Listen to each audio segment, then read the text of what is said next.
Few know what truly lies in the heart of a man about to leave this world. Even fewer can imagine the weight carried by the successor of Peter in his final breaths. But what Pope Francis revealed in the silence of his bed was more than a simple farewell. It was an echo of the soul. His words were whispered with a voice already faint, yet carrying the strength of someone who had lived decades of prayer, faith, sermons, meetings, and worship with profound intensity. He confessed not only sins but human doubts, spiritual pains, and a love for Jesus Christ that surpassed the boundaries of formal theology. It was living, raw, and deeply devotional spirituality. In this video, I will share something powerful that Pope Francis said before passing away about Jesus. His words shocked the world and invite us to reflect deeply on our faith. The Pope left us a powerful message, one that many may not have expected to hear, but one that is essential for strengthening our spirit. To deepen this reflection, write in the comments, "Jesus, strengthen my faith and guide my heart." A simple act of devotion that can bring a new spiritual boost. Now, let's better understand what Pope Francis revealed about Jesus and how this can transform our lives. In that modest room, where the luxury of the Church gave way to the mystery of eternity, Francis opened his heart like a young Christian at his first worship service. Tears streamed down as he asked for silence, not because of physical pain, but because something sacred was about to be said. Testimonies of faith can be powerful, but when they come from the lips of a pope about to die, they take on a celestial weight.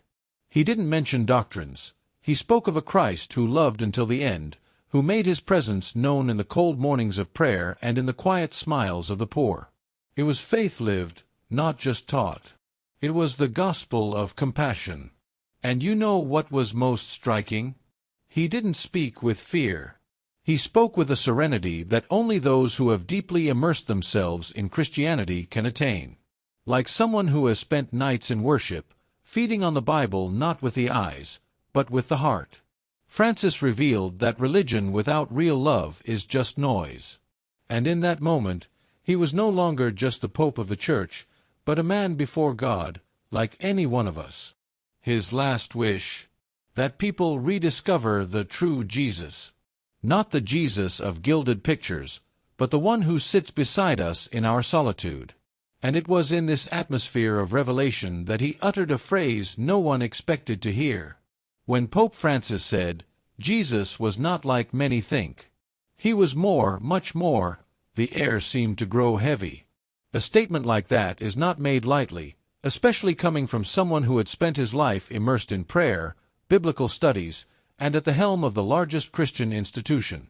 This phrase wasn't meant to shock for vanity's sake, but to open the eyes of those who think they already know everything about Jesus Christ. After all, how many of us have already created a ready-made image of him? A portrait shaped by rushed sermons, shallow preachings, or mechanical praise. Francis invites us to go beyond the surface of religion and dive into the living, pulsating Jesus, who still speaks to the hearts of young Christians and elderly faithful with the same fervor. But what did he mean by much more? Perhaps the answer lies less in books and more in devotional living. The Pope seemed to be pointing to a Christ who transcends doctrine, a Christ who bleeds, laughs, walks with us in the silence of the night, like an intimate worship between friends. A Jesus who doesn't fit in a stained-glass window but who enters our homes, sits on the couch, and listens to our struggles. It's the Jesus of real faith testimonies, the one who overcame addictions, the mother who prayed for years for her son, the couple who restored their marriage after a spiritual retreat. That's the more that Francis saw, the Jesus who transforms, who breaks the mold, and who loves unconditionally. A Jesus you may not have met yet, but who is waiting for you. And here's a thought: if even the Pope, someone who spent decades within the walls of the Vatican, said that Jesus is much more, why do we insist on putting him in such narrow molds? This enigmatic phrase has the power to turn the key in the minds of those who thought they knew everything about faith. And if it's true that we've been living a domesticated spirituality, a shallow Christianity, where prayer has become routine and the gospel seems like just another text, perhaps it's time to start the journey with Jesus again, not as if reviewing a lesson, but as if meeting a friend we thought was lost. And it's exactly in this spirit of reunion that the Pope began to tell a story, one that was born far from the pulpits, in a simple room hidden within the Vatican. The scene needed no explanation. It spoke for itself. It was enough to look into the eyes of those present, cardinals hardened by the routine of the Church, accustomed to theological debates and doctrinal decisions, were in absolute silence, as if something had disarmed them from within. It was a silence that wasn't empty but laden, heavy with spirituality, faith, and prayer. When Pope Francis said what he did about Jesus Christ, it wasn't just another sermon, nor a formal speech at the Vatican. Few know what goes on in the heart of a man about to leave this world. And even fewer can imagine what the successor of Peter carries in his final breaths. But what Pope Francis revealed there, in the silence of his deathbed, was more than just a simple farewell. It was an echo of the soul. His words were whispered with a voice already weak, but with the strength of someone who has lived decades of prayer, faith, sermons, meetings, and worship with intensity. He confessed not only sins, but human doubts, spiritual pains, and a love for Jesus Christ that went beyond the limits of formal theology. It was living spirituality, raw and deeply devotional. In this video, I will share something impactful that Pope Francis said before his death about Jesus. His words shocked the world and invite us to reflect deeply on our faith. The Pope left us a powerful message, one that many perhaps did not expect to hear, but one that is essential for strengthening our spirit. To deepen this reflection, write in the comments, "Jesus, strengthen my faith and guide my heart." A simple act of devotion that can bring a new spiritual boost. Now, let's better understand what Pope Francis revealed about Jesus and how it can transform our lives. In that modest room, where the luxury of the Church gave way to the mystery of eternity, Francis opened his heart like a young Christian at his first worship service. Tears flowed as he asked for silence, not because it physically hurt, but because something sacred was about to be said. Testimonies of faith can be powerful, but when they come from the mouth of a pope on the brink of death, they carry a heavenly weight. He didn't cite doctrines, but spoke of a Christ who loved until the end, who was present in the cold mornings of prayer and in the quiet smiles of the poor. It was a lived faith, not just taught. It was the gospel of compassion. And you know what's most striking? He didn't speak with fear. He spoke with a serenity that only those who have deeply immersed themselves in Christianity can reach. Like someone who has spent nights in worship, feeding on the Bible not with the eyes, but with the heart. Francis revealed that religion, without real love, is just noise. And in that moment, he was no longer just the Pope of the Church, but a man before God, just like any one of us.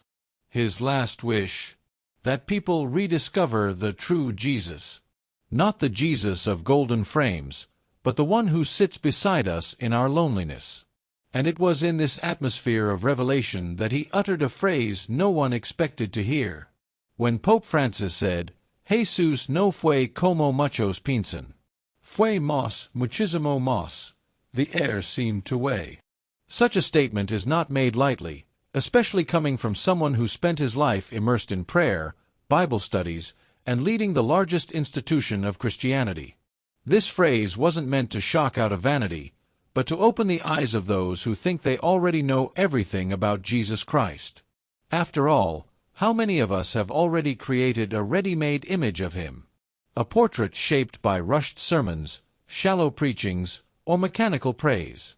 Francis invites us to step away from the surface of religion and dive into the living, pulsating Jesus, who still speaks to the hearts of young Christians and elderly faithful with the same fervor. But what did he mean by much more? Perhaps the answer lies less in books and more in devotional living. The Pope seemed to be pointing to a Christ who goes beyond doctrine, who bleeds, who laughs, who walks with us in the silence of the night, like in an intimate worship between one friend and another. A Jesus who doesn't fit in a stained-glass window, but enters our homes, sits on our couches, and listens to our struggles. It's the Jesus of real faith testimonies, of those who overcame addictions, the mother who prayed for years for her son, the couple who restored their marriage after a spiritual retreat. That's the more Francis saw, the Jesus who transforms, who breaks logic, and who loves unconditionally. A Jesus you may not have found yet, but who is waiting for you. And here's a provocation. If even the Pope, someone who spent decades within the walls of the Vatican, said that Jesus is much more, why do we insist on putting him into such narrow molds? This enigmatic phrase has the power to turn the key in the minds of those who thought they knew everything about faith.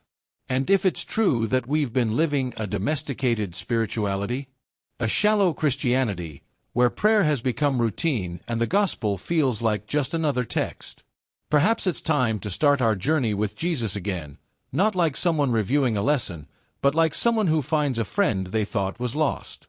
And it's exactly in this spirit of reunion that the Pope began telling a story, one that was born far from the pulpits, in an ordinary room, hidden inside the Vatican.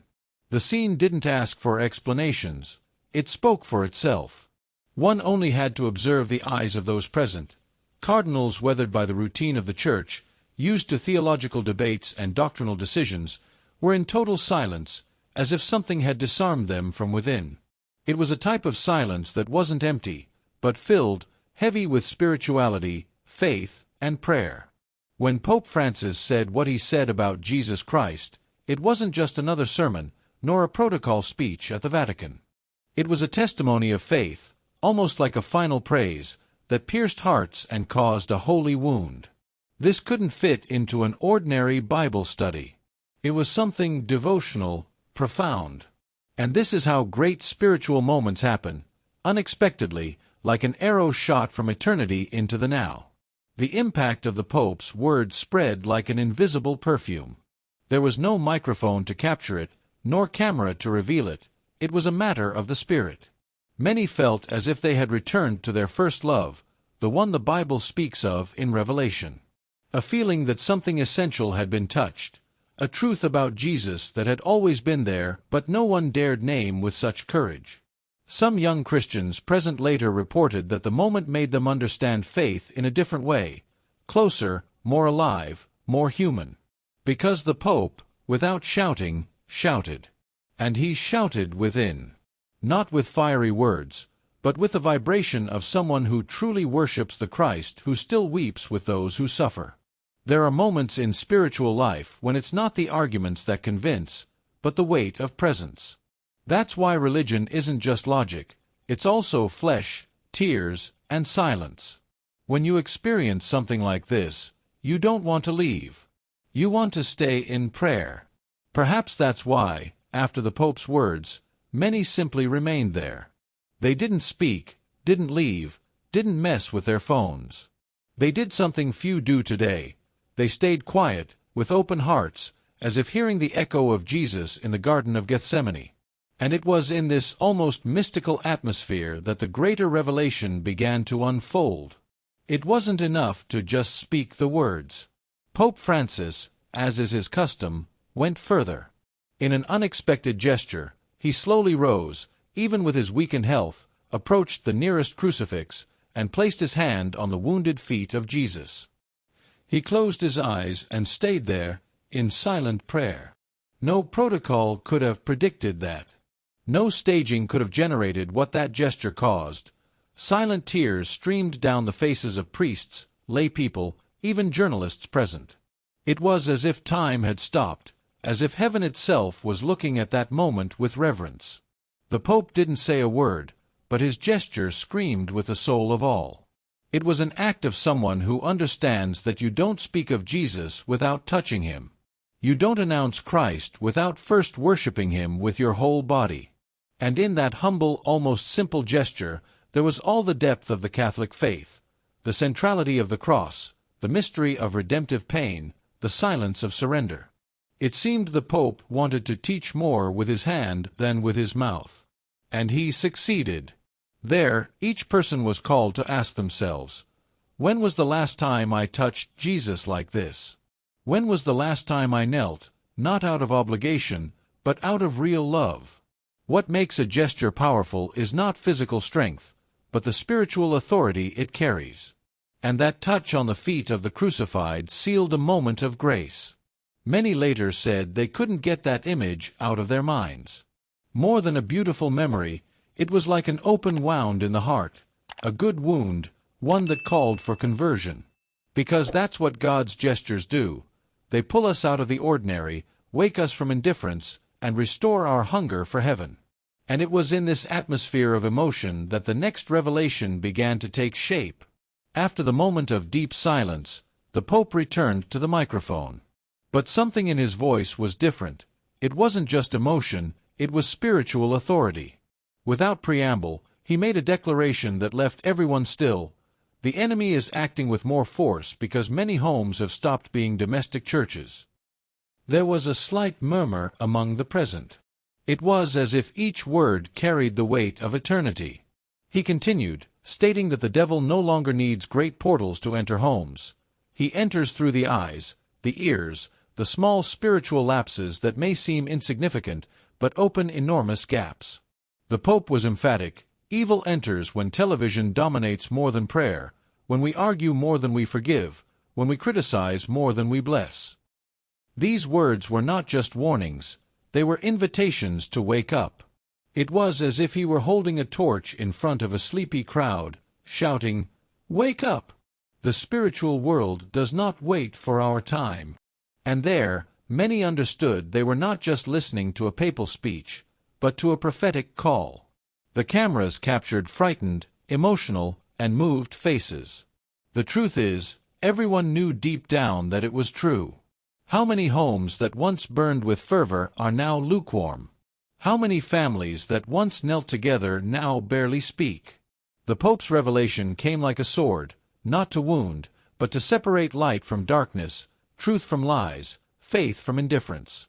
And after this revelation, he announced that he would do something even more impactful, something that was not on the script. It was exactly at this moment that the Pope did something completely unexpected. In the middle of the homily, he stopped. Total silence. He took a deep breath, lowered his gaze, and then said, "I can't continue unless we do this first." A sense of unease spread through the basilica. The ambient sound of the Mass was interrupted, and Francis, with a firm yet gentle voice, asked everyone to kneel. Let us make an act of reparation, here and now, for the way Jesus has been forgotten within our own homes. It wasn't theatrical. It was prophetic. It was devotional. It was living Scripture before the eyes of the world. He began a prayer of repentance so sincere, so deep, that even the most skeptical felt the ground of their soul tremble. He spoke of faith, of Christianity, of worship lost in the rush of our routines, of prayers abandoned in the weariness of daily life, of praise replaced by distractions. He said that religion cannot be just a Sunday habit, but a spirituality embodied in everyday life. Jesus Christ walks among us. And often, we don't even recognize him within our own home. Those words pierced everyone's heart like arrows of love. The Mass, once planned to follow a protocol, turned into a true worship of transformation.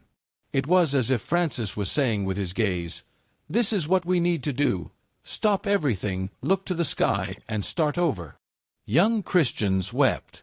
Cardinals prayed in low tongues. Some of the faithful raised their hands as in an evangelical service. There were no labels of denomination. There was a hunger for the gospel. And it was in this spirit that the Pope took a step further, asking something he had never done publicly before. After that moment of deep prayer, Pope Francis made a gesture no one expected. He raised the rosary before everyone and declared, "It's time to bring this back home."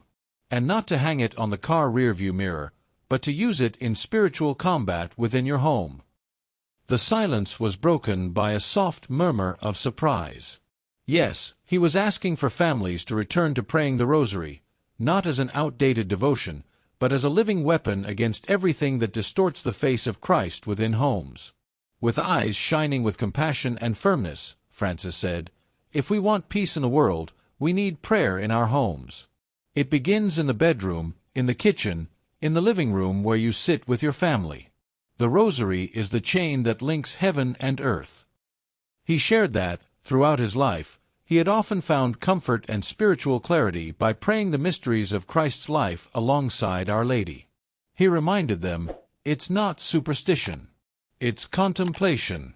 It's the meditation of salvation. And then, the final gesture, deacons began to distribute tens of thousands of rosaries throughout the Vatican, blessing them right there.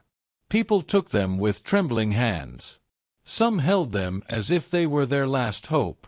Francis looked at them as if saying, "This is the moment to rebuild the altar of your home." The scene was marked not by spectacle, but by conversion. Not by words, but by an invitation to change. Shortly after distributing the rosaries, Francis took a long pause. He breathed deeply and said something many weren't prepared to hear: "Devotion without heart is like an open door to the enemy." Those words caused palpable discomfort. After all, how many live religion as a routine? They repeat prayers without soul, attend services without presence, read the Bible without letting it read their hearts. Francis was touching a critical point: half-lived spirituality. Faith does not survive where there is only a facade. He explained that mechanical prayers, like those who simply count the beads of the rosary without meditating on the mysteries of Christ, are like artificial flowers on the altar. They look alive, but they don't give off fragrance. Prayer is a relationship, a dialogue with Jesus Christ. Praise is not just beautiful singing, but inner surrender. Bible studies are not just technical reading, but a search for life transformation. And this applies to everyone: young Christians, the elderly, religious, and those who are still crawling in faith. Devotion must be devotional, truly lived, with soul. The Pope also said something that stayed etched in their minds: hell does not fear those who pray out of habit, but it trembles before those who pray with their hearts. Silence returned to dominate the square. It was an urgent call to review how we live our religion. Perhaps that's why, at the end of his speech, Francis raised the rosary again and said, "This is not a decoration. It's a sword." And without saying more, he made way for an even deeper teaching. Pope Francis, moved by a growing restlessness in his heart, began investigating forgotten archives within the Vatican. He knew that the text stored there might contain something that would connect him more deeply with the Christ he loved so much. It wasn't just intellectual curiosity. It was a true and intense search for something he believed was missing in modern interpretations of Jesus. The ancient and rare manuscripts had been stored for centuries, many containing teachings and interpretations little known about the life of Christ and the true nature of his suffering. As he delved into these precious pages, Francis began to realize that hidden there were some of the answers to deep questions that had been troubling him. He found messages that, in a way, challenged the common view the world had of Jesus. According to the texts, Christ was not just a distant Savior, but someone immersed in human suffering, someone who wept for the pains of the world, who felt the wounds of the people, a Jesus who deeply sympathized with all his creatures in a visceral way. These revelations helped Francis understand that the distorted image of a triumphant Christ, far removed from human suffering, was being perpetuated and needed to be corrected. In his words, Francis began to speak about how the Church should abandon the idealization of an unattainable Christ and return to the image of Jesus as a fully human being, with all his pains, joys, and fears. He believed the faithful needed to see the Christ who suffered, the Christ who made himself vulnerable out of love for all. This was the first step of a movement that would lead the Pope to make his spiritual intentions clearer and seek the restoration of the gospel, away from the distortions and misunderstandings that marked the history of the Church. During his research in the Vatican's secret archives, Francis found a phrase that stuck in his mind: "Lo Harian Re, pero Olvidarian su Lanto." Translated, the phrase meant, "They would make him king, but forget his weeping." These words were written in an ancient manuscript, nearly faded by time, but with an uncommon power. Francis was deeply moved by this discovery, as it carried a direct warning about the distorted image of Christ that humanity was nurturing. In many places, Jesus was seen as a glorious king, a distant sovereign, whose sufferings were reduced to something superficial and far removed from human reality. The Pope reflected on the meaning of this phrase for days, feeling the weight of the revelation. He knew that, throughout the centuries, the figure of Christ had often been transformed into something grand and almost unattainable, with an emphasis on his divine power. This caused a disconnect between the faithful and the Christ of the Bible, the one who wept, who suffered, who experienced abandonment and pain. Francis believed that the true message of Christ had been obscured over the years. He was certain that people needed to look at the cross and see not a distant king, but a wounded brother who shared in the pains of humanity. The warning in the manuscript reflected a serious problem. The image of a majestic and distant Christ, a celestial emperor, was distancing Christians from the true essence of his message. The faithful were losing touch with the Jesus who deeply cared for each of us, who shared our struggles and victories. In his sermon, Francis spoke about this with the force of someone who knew that something very important was at stake. He appealed for Christians to return to seeing Jesus as a man full of compassion, and not just as a mythical or distant figure. This was one of the Pope's harshest critiques, but also one of his most powerful invitations to restore the true essence of Christianity. Francis's revelation about the true nature of Christ was transformative. He did not hesitate to affirm that Jesus should not be seen as a distant king, an untouchable emperor, but as a man broken by love. He believed that many had lost this essential connection with Christ, focusing only on his divinity and power, without realizing that he gave himself entirely to suffering out of love for each of us. For Francis, this was the heart of the Christian faith. Jesus did not come to be worshipped from afar, but to live among human beings, to feel their pain, and ultimately to sacrifice himself for them. This understanding of Christ, as a man broken by love, not only changes our way of seeing the figure of Jesus, but also profoundly alters the way we approach him. By understanding that he suffered for each of us, we can feel closer to him, more able to trust, to pray, and to seek comfort in his words. Transformation begins when we stop seeing Jesus as a character distant from history and begin to see him as the brother who suffered for our sake, offering us his strength to face our own struggles. This shift in the perception of Christ is the first step toward a deeper and more authentic relationship with him. In his most intimate moments of prayer, Francis not only reflected on Jesus' pain, but also pleaded with the Lord for a restoration of the vision of the human Christ. He knew that the modern world was increasingly moving away from the figure of the suffering, human Jesus, and his plea was a call for everyone to look at him not as an image on a distant cross, but as a man full of compassion, with whom we could rely on in our daily struggles. Francis deeply believed that the Church had the responsibility to restore this vision of the true Christ, the human Jesus, close to us in every moment of our lives. This plea was more than a personal desire of the Pope. It became a universal call. He asked all Christians to abandon the idea of a distant, unattainable Christ, and to draw closer to him as someone who walks by our side, who understands our pain, and who offers his mercy. Francis wanted the Church to be a place where the faithful could find a living, present, and accessible Christ at all moments of their journey. For him, this did not mean diminishing Christ's divinity, but understanding that his humanity was the bridge to a deeper, more transformative relationship with God.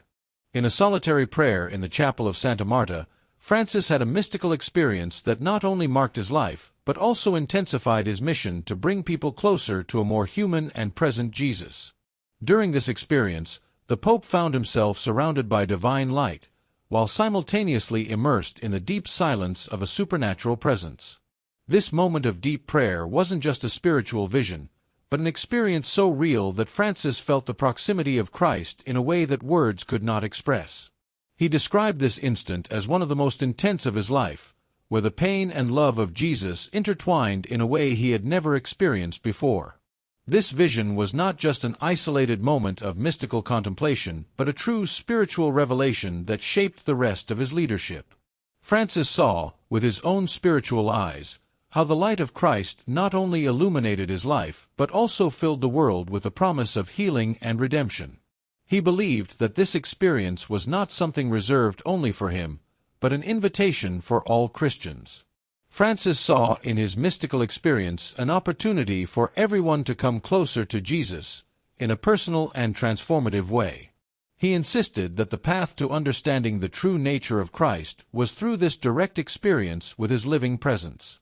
For many, this revelation seemed unreachable, something that appeared to be restricted only to the holiest or the leaders of the Church. However, Francis taught that the mystical experience of Christ was within the reach of all who gave themselves to sincere prayer and inner silence. He encouraged the faithful to seek this personal encounter with Christ, believing that, by doing so, they could not only understand the gospel better but also experience God's love in a deep and transformative way. He knew that, by living the Christ experience so intensely, he had been prepared to continue his mission of restoring the true image of Jesus to the world.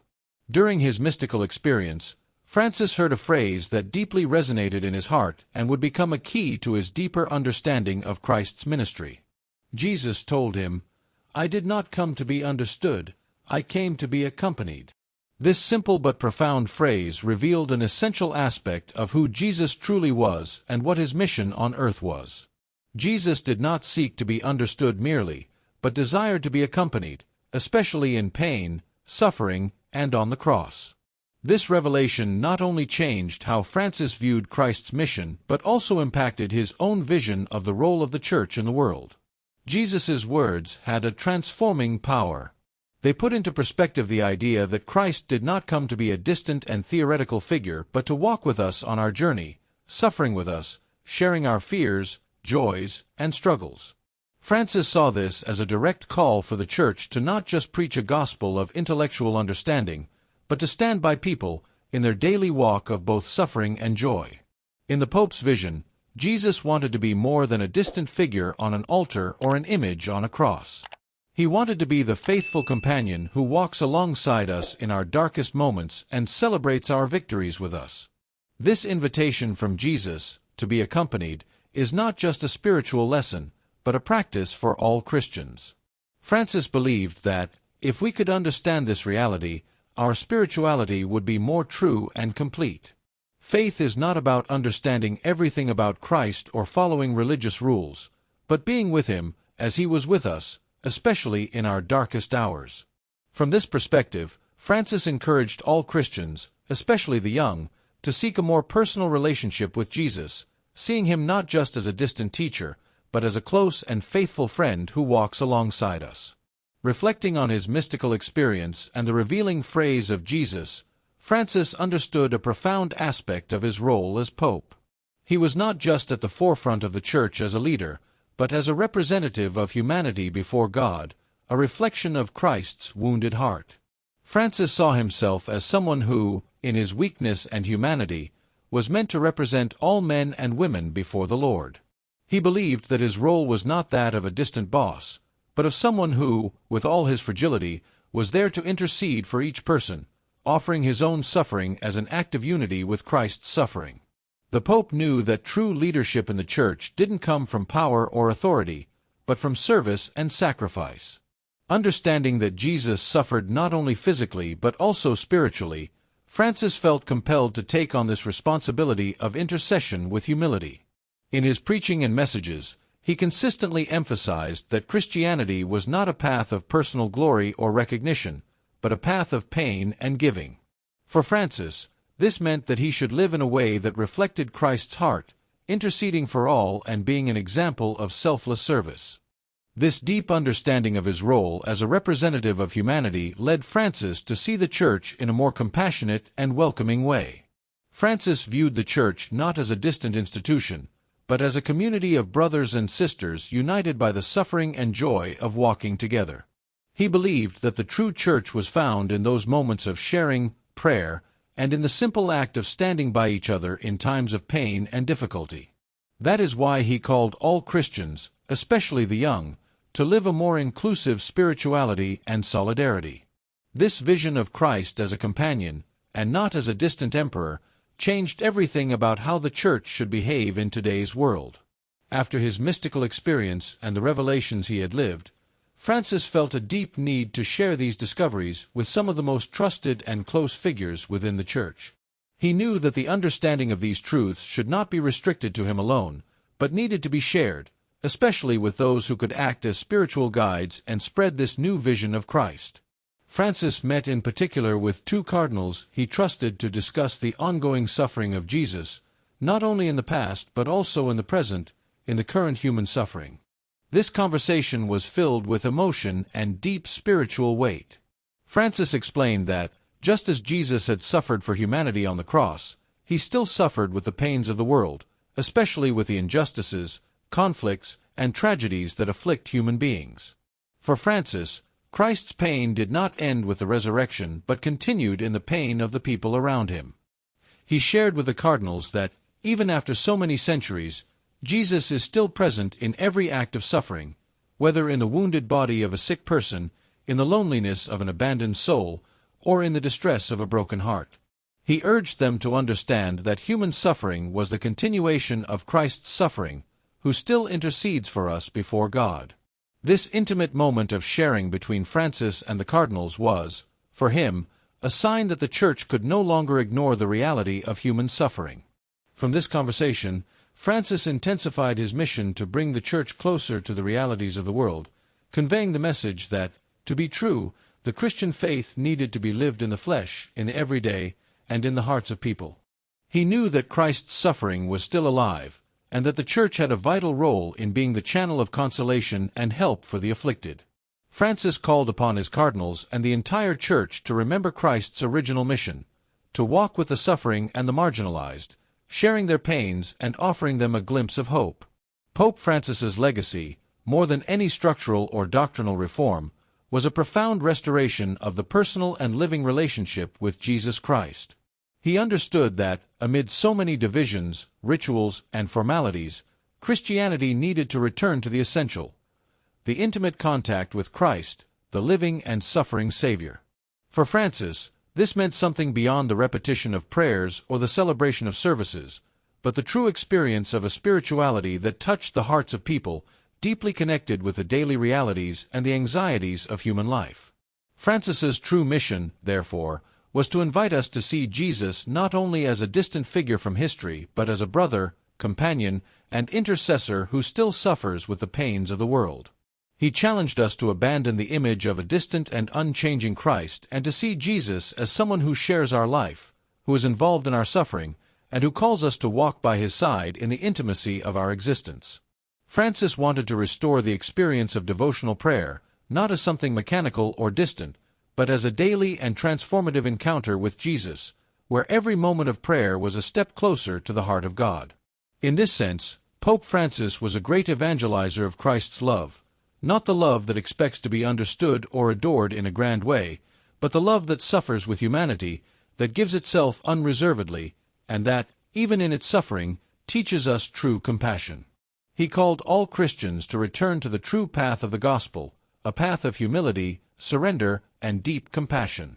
For him, this was the true legacy he should leave to the world, a church not of power or prestige, but a church of prayer, love, and a living relationship with Jesus, which must be cultivated every day, in every gesture, in every prayer, in every act of faith.